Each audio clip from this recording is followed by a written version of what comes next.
Hello and welcome to the World Today. I'm Amarachi Ubani. Here are the stories that we're tracking this hour, this half hour, that is. Let's go. Italian court hands 12-year prison term to officials over the collapse of Genoa's Morandi Bridge in 2018. Iran launches fresh attacks on U.S. military bases in neighboring Gulf states. Plus, Uganda discharges its last patient being treated for the Ebola virus. Let's begin the World Today. It does seem justice has come the way of families and loved ones of the August 2018 Genoa Morandi Bridge collapse as officials hand the former head of Italy's motorway operator a 12-year prison sentence. Prosecutors had asked for a far longer jail term for Giovanni Castellucci, ex-chief executive of Autostrade per l'Italia. 43 people died when the motorway bridge running through the city came down in a rainstorm at the height of the holiday season, sending cars and lorries plummeting to the ground. Castellucci, who is already serving a 6-year jail term for a 2013 road disaster, was one of 57 defendants on trial in Genoa. Another top motorway official, Michel Donferri-Mtelli, has been given 11 years jail term. Emmanuel Diaz, whose brother Henry died in the bridge collapse, told Italian News he was very satisfied with the verdict, while Ego Possetti, whose sister and her family were all killed, said she thought the 12-year jail term handed to Castellucci was acceptable. Castellucci was not in court to hear the verdicts read out by Judge Paolo Lepri. The former number 2 at the motorway operator, Paolo Berti, was handed a 5.5-year jail term, 7 years less than prosecutors had sought. In total, prosecutors had asked for the 57 defendants to be given 400 years in jail for failing to maintain the viaduct which was built by Riccardo Morandi in 1967. All the defendants had denied doing anything wrong. And outside the courtroom, temperatures have been sweltering across Italy, as they have been for the rest of Europe. Food delivery drivers, however, have been bearing the brunt, but they still have to work through the summer, they say, warning that rules meant to protect them from the dangerous temperatures are also stripping away their earnings. Under Milan's heat ordinance, bicycle deliveries can be suspended or slowed between 12:30 and 4 p.m. on days classified as high risk. The riders say the measure offers no protection for their income, while the apps are switched off.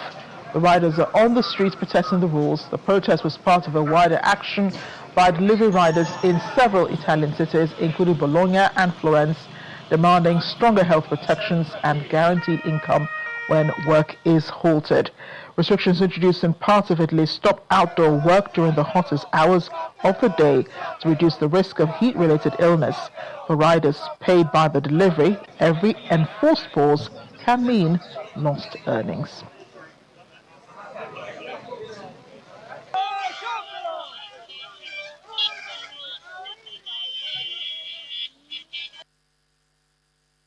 It's not any cooler in Canada, I can tell you that. More than 800 wildfires are burning across the country, with air quality alerts now extending south into multiple U.S. states. The air quality in large parts of the northern states of Michigan, Minneapolis, and Minnesota is deemed hazardous by the U.S. Air Quality Index program, with people recommended to stay indoors. Alerts span the upper Midwest, the Great Lakes region, and into the US's Northeast. The US's National Weather Service said in an update earlier today there are currently 857 fires actively burning in Canada, including 23 new fires today, according to the Canadian Interagency Forest Fire Centre. According to Canadian Wildlife Fire Information System, the vast majority of wildfires are burning out of control. The large cluster of fires affecting western areas of Ontario are responsible for sending thick plumes of smoke and poor quality of air across Thunder Bay and Toronto, with lower concentrations of smoke high in the atmosphere drifting over the Great Lakes and above New York, with hazy skies and redder sunrise and sunsets likely.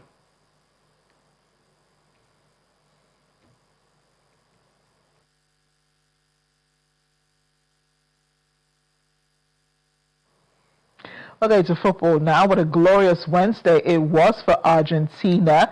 Thousands of fans gathered at the obelisk in Buenos Aires to celebrate the 2-1 victory over England in the World Cup semi-final, which secured the Team A place in the final. Aerial footage shows a sea of supporters, just look at that, filling the streets around the monument, waving flags, lighting flares and chanting in support of the national team and Lionel Messi. The Buenos Aires city government deployed 800 city police officers along with personnel from the Urban Order Division, the Rapid Intervention Deployment Unit, and investigative brigades to manage crowds and prevent incidents. These celebrations extended beyond the capital, with similar scenes unfolding in other cities across the country, including Bariloche, Mar del Plata, and Cordoba. Argentina, coached by Lionel Scaloni, will face Spain on Sunday in the 2026 World Cup final at New Jersey Stadium as they seek to defend the title they won in Qatar in 2022.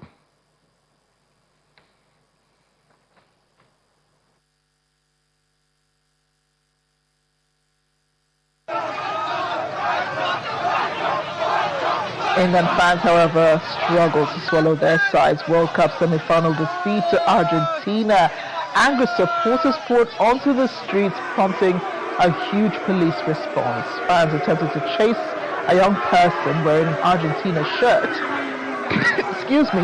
Police escorted the individual to a vehicle, but supporters repeatedly blocked the van and chanted insults at Argentinian captain Lionel Messi as officers worked to keep the crowd under control.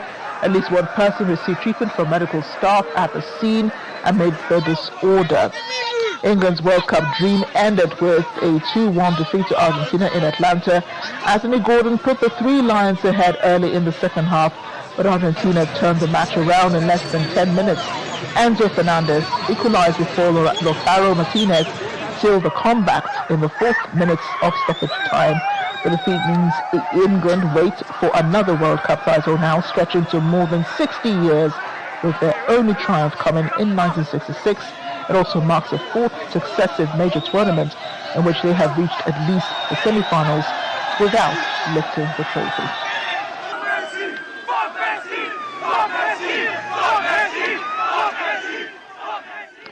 And joining me here in the studio now is Channel Television sports correspondent Cecilia Omorogbe, whom I know has some thoughts about yesterday's match.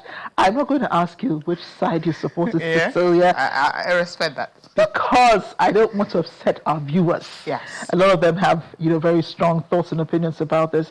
But disappointing game it was, I would say, for the England side. They had the star players, the Harry Kanes and all the rest of them. And they also scored first, even though it was in the second half. Why could they not keep up that momentum? Yeah, Harry Kane summarized the whole thing that in the last 4 tournaments that England have participated in, they always fail at the final moment, unable to keep the ball, unable to defend what they thought could be theirs. I think the coach, Thomas Tuchel, did not watch the game against Egypt. If he had done that, the substitutions he made, I feel that was the catalyst of the whole thing. Maybe if he had made the right substitutions, you don't take out the goal scorer and bring in defenders, trying as much as possible. We brought in a concern, taking out Gordon, the guy who scored the goal in the 50 minutes. So you don't do that when you're playing a team like Argentina. It was from the 86th minute that they came back. When they were 2 goals down against Egypt, they came back from 86 minutes. They ended up winning 3-2. So they scored 3 goals in 15 minutes to win that. And now you're looking at, you're playing the same Argentina, and Messi had been playing full games. So I thought just maybe if he had, you've got Ivan Toney, who is a proven goal scorer. Rashford, of course, won't know what he can do when it comes from the wings. Just maybe those substitutions he made after they considered the other goal, maybe there could have been a turnaround. But I think when you have a Lionel Messi in your team, he could turn any game around. You see him walking around the field, you think he's really not doing so much. But then he's reading the game, he's scanning, he's checking for, where he can connect the mistakes that the English boys will make, capitalize on that. And then if you check the crosses, 2 crosses he made, maybe you get a clip of the games again. The crosses he made were from the right flank. That's where he was playing from. So the 2 crosses he made into the box that resulted to the goals that were scored were from him. So he has read that position, discovered, okay, there is a loophole here. and that was what he exploited, and they got those goals. He is definitely a wild card that Argentina had in this match. I mean, the way you're describing him, he was the engine room of the Argentinian team. He's always been. And he really had the strategy for winning England. But I see that many fans are rooting for Argentina. Even here in the office, trust me, we're all divided about what sides we are supporting before the game. But did Argentina really play the better game? Yes. In the match? In the first 45 minutes, it was in the first 45 minutes we also what the English teams were trying to do. Argentina didn't have much of the ball. They kept the ball. But in the second half of the game, that's when both knew what was going on. I'm sure they don't want to they were studying the English side in the first half. Yeah. Okay. And then the second half, they picked up. And then the coach made those substitutions. I felt those substitutions actually gave Argentina opportunity. And as we talked about Messi, who just have a way of scanning, observing, and checking if there's a place where he can actually exploit to explode. And that's what he did, really. So when you have a player like that, who he's more like his brain is working as he's playing. I mean, his senses are active, so he's trying to check where can I really pin this and let us get too much praise to Messi. No, it's not. See. Okay, Messi is 39, right? He's 39 years old. Now he had 6 dribbles in that game against England. Only one player, I think God, only one player had one. The others, none. So you look at Messi. This is no praise. I mean, the statistics are there. Okay. He's 39. He has scored 8 goals so far. Even when he's not scoring, he's making the contributions. And so the engine of the team is the heart. Is the heart of the Argentina team. Yeah, and I'm hearing that he's up for winning the Golden Boots probably at the end of the competition. An MVP of the competition. MVP no one comes close. Mbappe that came close didn't have as much assists as he's having because already he's got 8 goals. Mbappe 8, but not as much as assists as Lionel Messi. I wondered about that because the France-Spain match, I mean, I heard Mbappe more than 12 times, but from the commentators, but I hardly ever, hold on, he didn't score, but I hardly heard the name Messi on the pitch, but I know that we have the finals to look forward to when the Argentines meet the Spaniards. They both speak the same language, but are there similarities? Exactly. Yeah. But are there other similarities between the way their own style of play and what could work for both teams? Okay, now the Spanish team don't do so much to win games. Like they take their time. They enjoy the games they're playing. And then somehow they get the results and then they win. It seems as if it's seamless. So they read games. That's why I feel Spain might just end up winning this World Cup because they just like the way Argentina will try to read games and they capitalize on your errors and then make their move. Before you know what's going on, you've conceded and then you really can't score. Now Spain have conceded just 1 goal in the tournament so far, and that was against Belgium. Against France that we thought would be a very tough game going into extra time, we didn't see that. So I think the Spanish team are a more rounded team, very youthful. They've got 2 teenagers. There's no team at this World Cup that had 2 teenagers starting game. Spain were able to do that. So the players, of course, we saw pictures have been trending on social media. How Messi, the bathtub and everything. I mean, Messi is 39. Lamine is how old? He's 19. That's 20 years difference. So you're going to see these 2 stars at the biggest stage on Sunday in New Jersey or New York Stadium. But I think that from what I've seen with the Spanish team, that don't do so much to win. They are fresher. I mean, tactically, they are more gifted.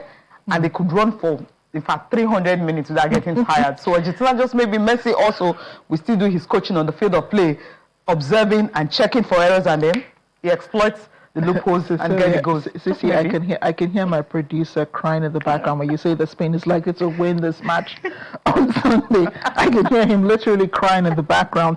But I know that everyone will be looking forward to hearing from Messi. There have been rumors that this could be his last World Cup, that he could be resigning afterwards, but he really hasn't said anything. Do you think this really is his last World Cup? I think it's his last World Cup because Messi said something before this World Cup that last year, December, during the holidays, he spent in Argentina preparing for this World Cup. We've never heard Messi talking about preparing for a tournament before. So he wants to give his all, leave everything on the field of play and possibly go on with the trophy. And if he's able to do that, he would just be the greatest of all time. Argument. There's no more argument. So you just put a full stop there, and then you know that Messi is the greatest of all time. Well, this will be a match to watch on Sunday. I will be, keeping up schedule, with this, because we'll have to discuss this on Monday, right? Yeah. We'll have to talk about who wins. Thanks again, CC, for bringing us up to speed with this and making us look forward to Sunday. But still ahead on the World Today, taxis, air taxis, AI drones, and autonomous traffic systems are on display at the Korea Drone UAM Expo. Please stay with us.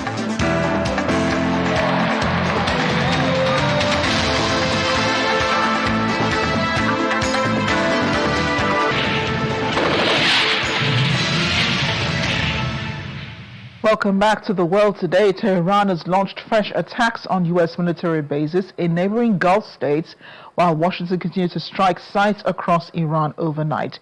Tehran said it has struck targets in the region, including in Jordan, Kuwait, and Bahrain, as the sixth day of renewed hostilities strained their preliminary deal to end the war. Meanwhile, the U.S. military said it inflicted a 6-hour wave of strikes in multiple locations to degrade Iran's ability to threaten innocent mariners in the Strait of Hormuz.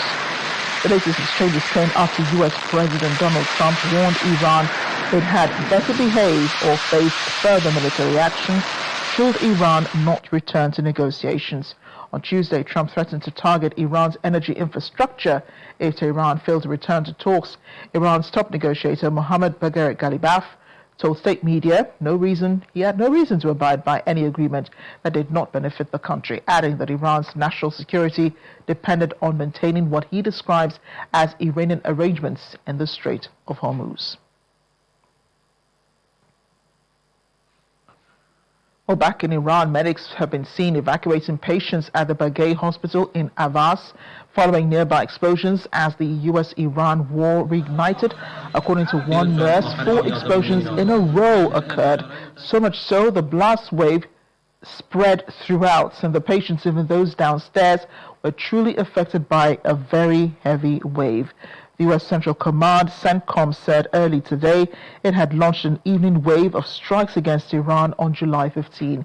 It said forces targeted Iranian command centers, air defense sites, missile and drone capabilities, and coastal surveillance facilities with the aim of further degrading Iran's ability to threaten innocent mariners operating aboard commercial vessels transiting the Strait of Hormuz. And as for U.S. President Donald Trump, Iran fired 111 missiles at the USS Abraham Lincoln, but the captain was not even sweating. Trump was speaking at the 2026 Defense and Innovation Summit in Pennsylvania on Wednesday. It comes amid the fresh escalation between the U.S. and Iran. Earlier, the U.S. command confirmed 2 more waves of strikes. Tehran said it should not be afraid of war or negotiation, and that the Strait of Hormuz was Iran's invincible red line after launching retaliatory strikes against U.S. targets across the Gulf. 111 missiles shot a few weeks ago by our lovely friends from Iran. They were aimed at the Abraham Lincoln, which is a beautiful aircraft carrier, by the way. The SS Abraham Lincoln, 111 in a short period of time. Out of the 111 missiles shot, 111 missiles were knocked into the sea easily. Think of that.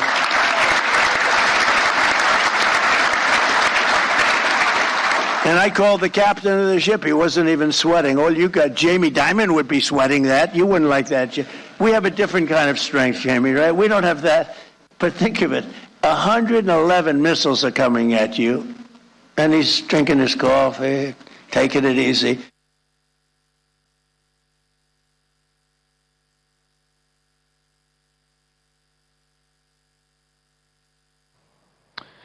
U.S. President Donald Trump, the last patient being treated for Ebola in Uganda, has been discharged from hospital, leaving the country with no active confirmed cases of the deadly disease.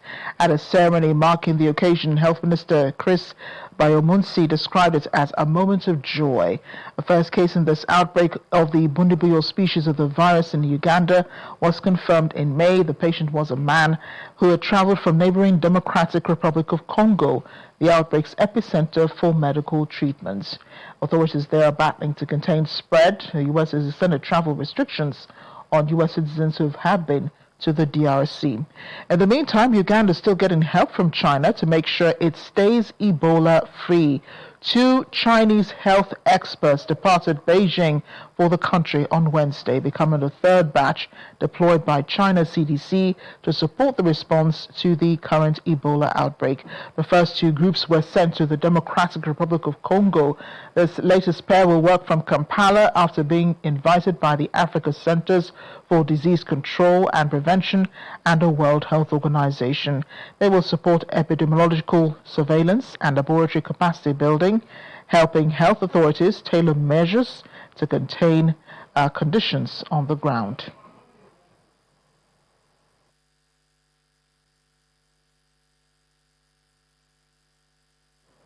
And Nigeria has joined in the conversation in navigating the new world order. Organized by the Nigerian Institute of International Affairs, diplomats, academics, and interested minds share thoughts on what the country's position should be. It's the 6th edition of the Foreign Policy Lecture Series at the Nigerian Institute of International Affairs in Lagos. This time, the focus is on Nigeria's place in an increasingly uncertain global landscape.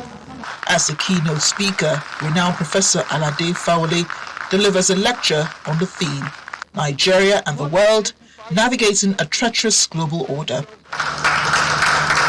A broad and timely topic that sets the stage for robust discussions on the opportunities and the challenges shaping Nigeria's engagements with the world.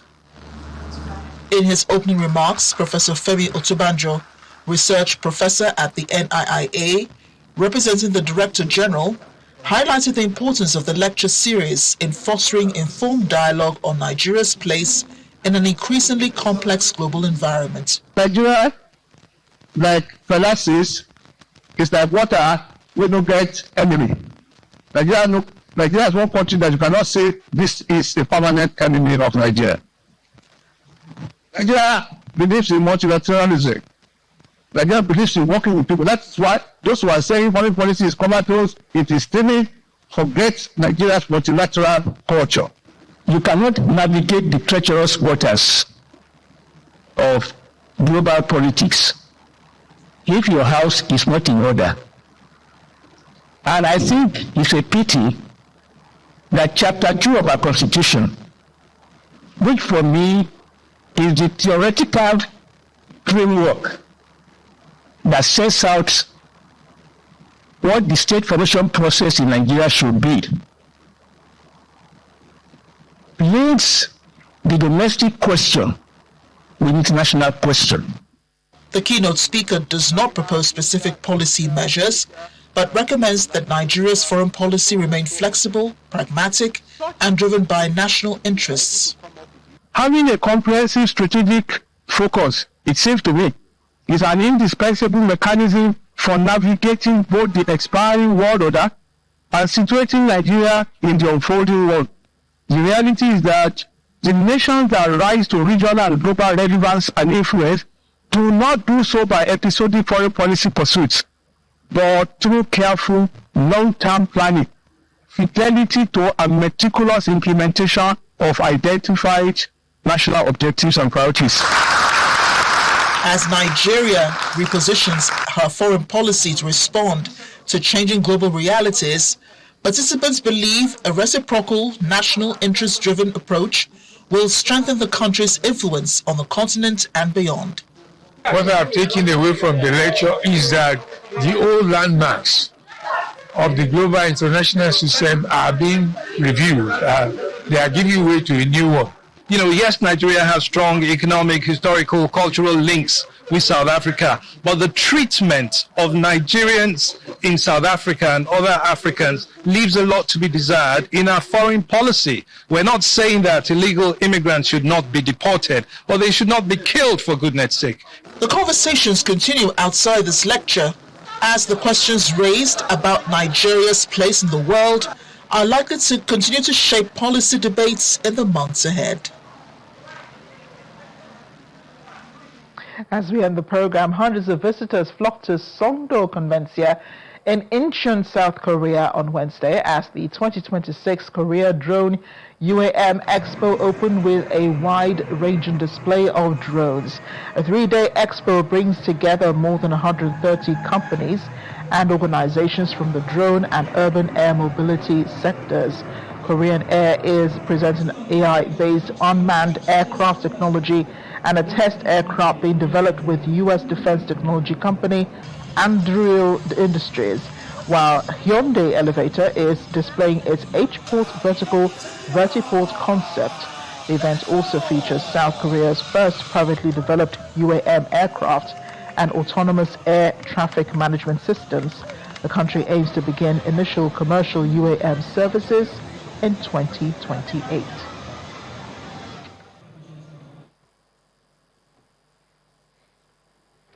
That's the world today. Thanks for watching. I'm Amarachi Ubani.